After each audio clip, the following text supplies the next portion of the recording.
Do you need to replace the Wi-Fi antenna module on your Dell Latitude 9440? Well, I'm going to show you how. Also, you can click the top right of the screen to find this part or tools or additional help on our website, including written step-by-step tutorials with detailed images. Now that that's out of the way, let's get started. First, unscrew the bottom base cover. Now use a plastic scribe to separate and remove the bottom base cover. To prevent static discharge, I recommend disconnecting your battery before moving any further. I also recommend sorting out your screws as you take apart your laptop. It'll make it that much easier during reassembly. Next, unscrew and remove the Wi-Fi bracket.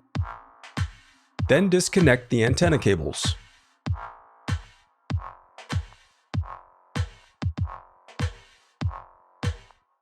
Now unscrew and remove the wireless antenna module.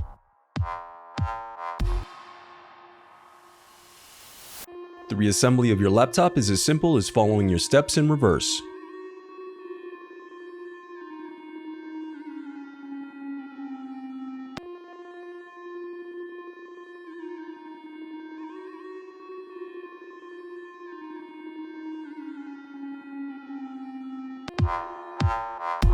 If you still need help, you can visit partspeople.com and view printable DIY instructions to help you along the way. We also have playlists of thousands of Dell tutorials for hundreds of different models, so keep checking back. Thanks for watching.